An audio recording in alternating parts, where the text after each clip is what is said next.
Assalamualaikum warahmatullahi wabarakatuh. Salam sejahtera untuk kita semua. Kepada yang terhormat Bapak Redianto Putra SE MSA selaku dosen pengampu mata kuliah pengantar akuntansi.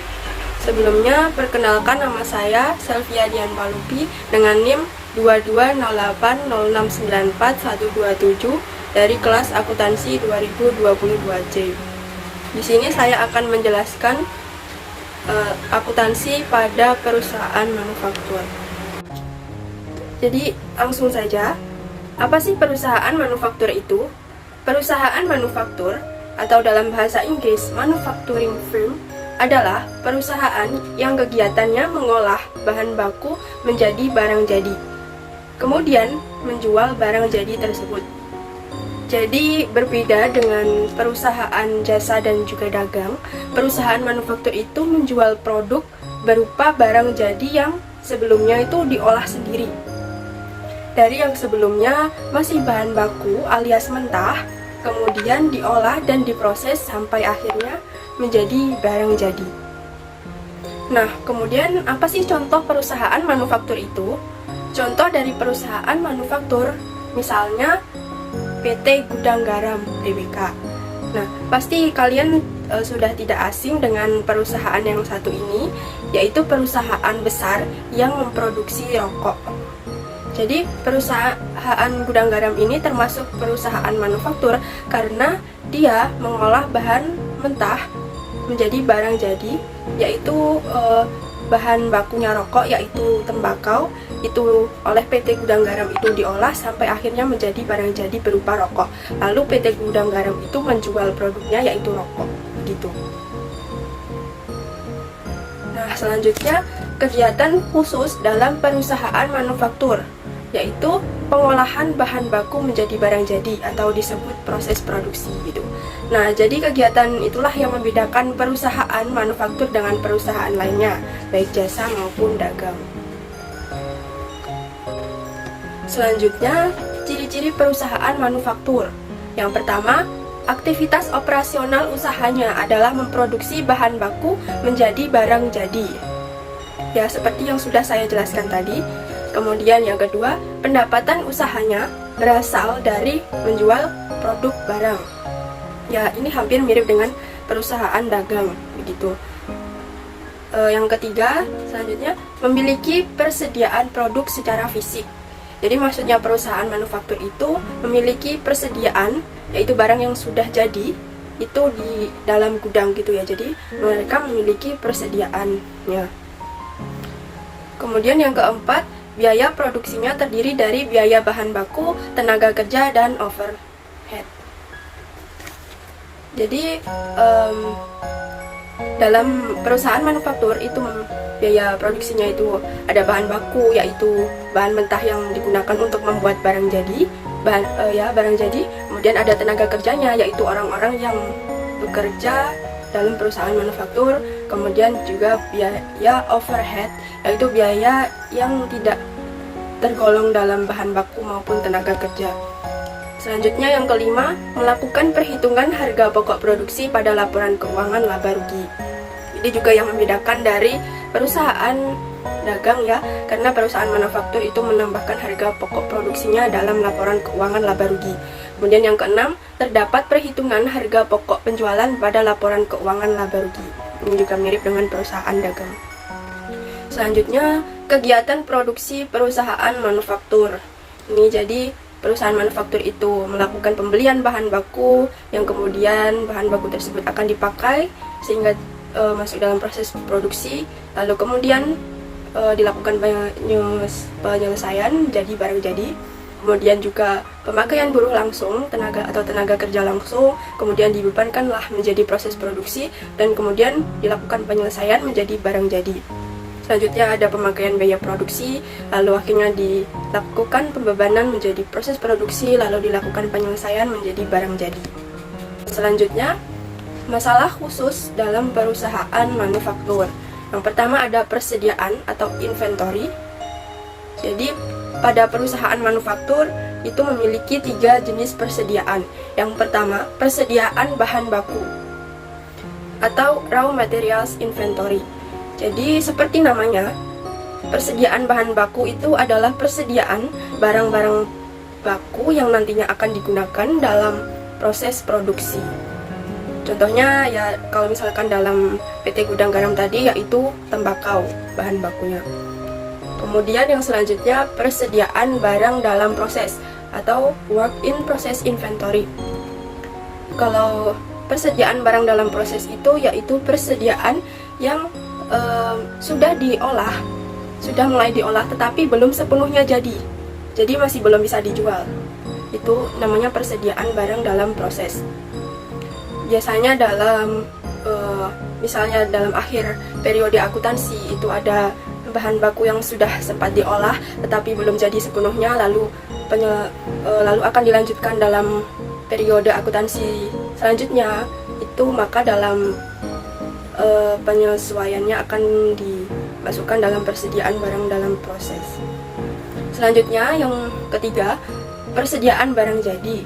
Nah, atau dalam bahasa Inggrisnya finished goods inventory, yaitu ya bahan baku yang sudah diolah, yang sudah sepenuhnya jadi dan bisa dijual. Itu namanya persediaan barang jadi. Selanjutnya, biaya manufaktur atau manufacturing cost. Ada 3 juga. Yang pertama, biaya bahan baku atau raw materials cost, yaitu biaya untuk bahan-bahan yang dapat dengan mudah dan langsung diidentifikasikan dengan barang jadi. Jadi biaya yang digunakan untuk membeli bahan baku gitu. Selanjutnya yang kedua, biaya tenaga kerja langsung atau direct labor cost. Itu adalah biaya untuk tenaga kerja yang menangani secara langsung proses produksi. Jadi tenaga kerja langsung itu orang yang ikut secara langsung dalam proses produksi, yang ikut dalam pengolahannya gitu. Kemudian yang ketiga, biaya overhead pabrik atau overhead cost. Jadi adalah biaya-biaya pabrik selain biaya bahan baku dan biaya tenaga kerja langsung. Jadi biaya ini itu tidak dapat langsung diidentifikasikan secara langsung dengan barang jadi. Selanjutnya, biaya produksi atau production cost dan biaya periode atau period cost. Yang pertama, biaya produksi. Itu adalah biaya yang dibebankan dalam proses produksi selama satu periode. Untuk mencari besarnya biaya produksi, maka dapat dihitung dengan menambahkan persediaan barang dalam proses awal dengan biaya fabrikasi, kemudian dikurangkan dengan persediaan barang dalam proses akhir. Selanjutnya, biaya periode, yaitu sama dengan biaya non-fabrikasi, yaitu biaya periode, yaitu biaya non-fabrikasi yang dikeluarkan atau terjadi selama periode berjalan dalam rangka operasional perusahaan. Contohnya seperti biaya penjualan atau pemasaran dan beban administrasi. Baik, selanjutnya adalah siklus akuntansi perusahaan manufaktur. Siklusnya ya kurang lebih hampir sama dengan perusahaan jasa dan juga dagang, yaitu ada tahap pencatatan, di mana yang pertama pembuatan atau penerimaan bukti transaksi. Kemudian yang kedua, pencatatan dalam jurnal. Nanti juga transaksi-transaksi tersebut dikategorikan termasuk ke dalam jurnal apa, dalam jurnal khusus apa. Misalnya jurnal pembelian, atau jurnal penjualan, jurnal penerimaan kas, atau jurnal pengeluaran kas. Kemudian yang ketiga, pemindah bukuan atau posting ke buku besar. Ya, ini jika dalam waktu 1 bulan saldo-saldo akhir dalam jurnal akan diposting. Kemudian yang ketiga, pemindah bukuan atau posting ke buku besar. Jadi apa yang sudah dicatat dalam jurnal nanti diposting ke buku besar. Kemudian ada juga tahap pengikhtisaran. Yang keempat itu pembuatan neraca saldo, yaitu saldo akhir yang ada di buku besar lalu dimasukkan ke dalam neraca saldo. Lalu yang kelima, pembuatan neraca lajur dan jurnal penyesuaian.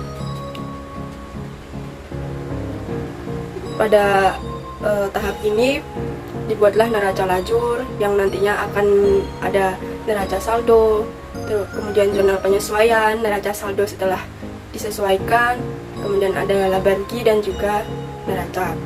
Kemudian yang keenam, penyusunan laporan keuangan. Kemudian yang ketujuh, pembuatan jurnal penutup, yaitu untuk menutup akun-akun nominal. Kemudian yang ke-8, pembuatan neraca saldo penutup, yaitu tadi apabila sudah ada beberapa akun yang ditutup, maka dibuatlah neraca saldo penutup. Dan kemudian yang ke-9, pembuatan jurnal pembalik. Selanjutnya, metode pencatatan persediaan. Ada 3 metode pencatatan persediaan dalam perusahaan manufaktur. Yang pertama, metode pencatatan periodikal atau fisik, di mana pada metode ini jumlah persediaan barang itu tidak diketahui. Pada metode ini, barang yang digunakan untuk produksi itu tidak pernah dicatat, termasuk saat pembelian. Jadi kita tidak bisa mengetahui berapa jumlah persediaan yang ada, namun akan diketahui saat akhir periode, karena dihitungnya pada saat akhir periode atau pada saat periode tertentu. Kemudian yang kedua, metode pencatatan perpetual. Pada metode ini, barang yang digunakan untuk produksi itu selalu dicatat, termasuk pada saat pembelian, jadi jumlahnya selalu dapat diketahui. Kemudian yang ketiga, kombinasi metode pencatatan periodikal dan juga perpetual. Ini metode gabungan antara kedua metode tersebut.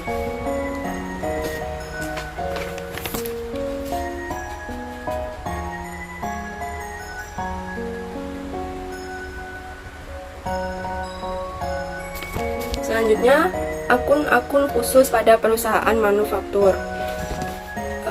Ini adalah beberapa akun-akun yang terdapat pada perusahaan manufaktur, tetapi tidak terdapat pada perusahaan lainnya, perusahaan jenis yang lainnya.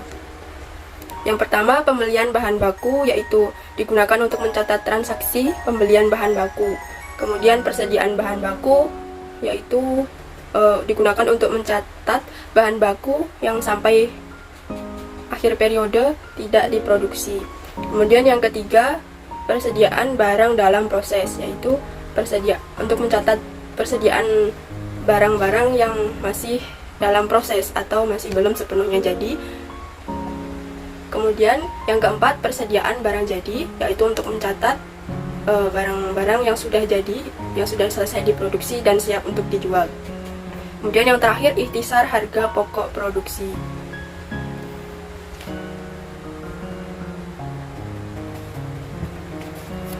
Lanjut, contoh pencatatan transaksi bahan baku langsung. Ini ya, ada beberapa contoh. Yang pertama itu transaksinya pembelian bahan baku tunai atau kredit. Jadi dilakukanlah pembelian bahan baku. Kalau misalnya menggunakan sistem pencatatan periodik, maka debitnya adalah pembelian bahan baku dan kreditnya kas atau hutang. Karena dalam metode periodik itu kita tidak mencatat berapa jumlah persediaannya secara berkala ya. Maksudnya setiap terjadi pembelian itu kita tidak langsung masukkan dalam persediaan. Jadi makanya dicatatlah sebagai pembelian bahan baku, begitu saja. Kemudian kalau metode perpetual, itu debitnya persediaan bahan baku dan kreditnya kas atau hutang. Jadi langsung transaksi pembelian itu langsung dimasukkan dalam persediaan, akun persediaan. Begitu. Kemudian transaksi yang kedua, retur pembelian bahan baku tunai atau kredit. Untuk metode periodiknya, jurnalnya itu debitnya kas atau hutang dan kreditnya retur pembelian bahan baku. Untuk yang metode perpetual, debitnya kas atau hutang, kemudian kreditnya persediaan bahan baku. Inilah yang membedakan periodik dan perpetual ya, yaitu kalau periodik itu menggunakan akun pembelian, kalau perpetual menggunakan akun persediaan. Kemudian transaksi selanjutnya, pemakaian bahan baku. Nah, kalau dalam metode periodik itu tidak dicatat, jadi kita tidak mencatat berapa bahan baku yang dipakai. Tetapi dalam metode perpetual itu dicatat, dan jurnalnya, debitnya barang dalam proses, dan kreditnya adalah persediaan bahan baku. Lanjut contoh transaksi yang terakhir, pengembalian bahan yang dikirim.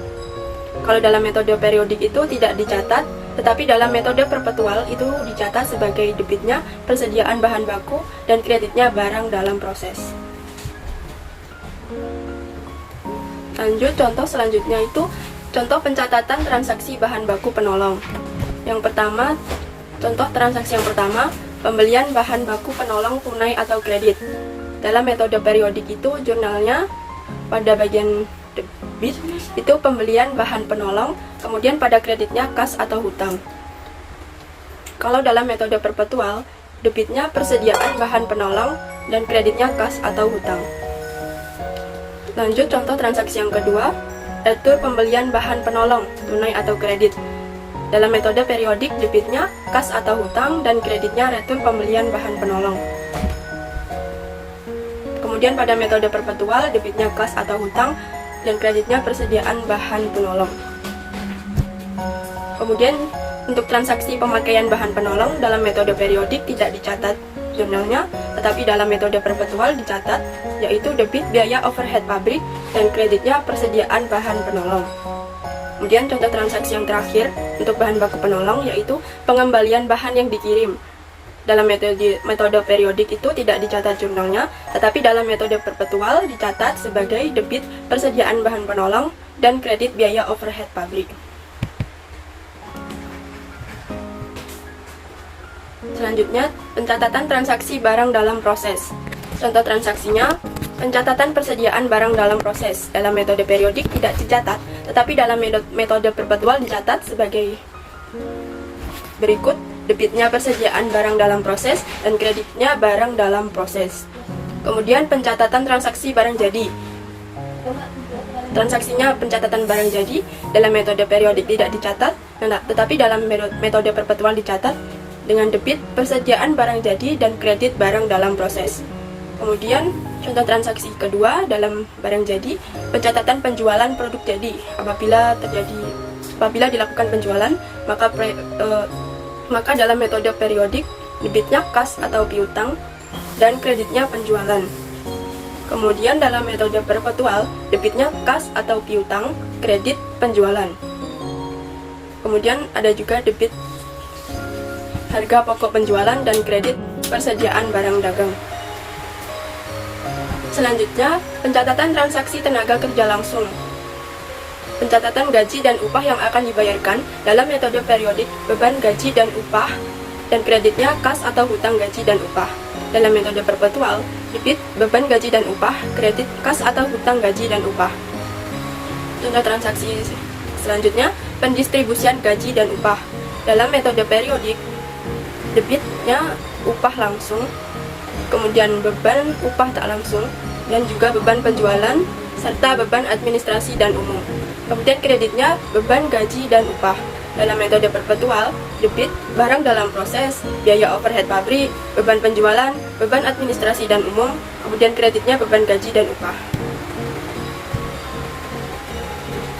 Kemudian pencatatan transaksi pada biaya overhead pabrik. Untuk transaksi pencatatan biaya overhead pabrik pada metode periodik itu, debitnya biaya overhead pabrik, kemudian kreditnya bisa berupa bahan penolong, upah tak langsung, akumulasi penyusutan, asuransi dibayar di muka, dan biaya overhead lainnya. Untuk metode perpetual, debitnya biaya overhead pabrik, kreditnya bahan penolong, bisa juga upah tak langsung, bisa juga akumulasi penyusutan, asuransi dibayar di muka, dan biaya overhead lainnya. Tergantung transaksinya apa. Kemudian contoh transaksi yang kedua, pendistribusian biaya overhead. Dalam metode periodik tidak dicatat jurnalnya, tetapi dalam metode perpetual dicatat, yaitu debit barang dalam proses dan kredit biaya overhead pabrik. Baik, itu saja kurang lebih yang bisa saya sampaikan. Apabila ada kesalahan dalam berkata, mohon dimaklumi dan dimaafkan.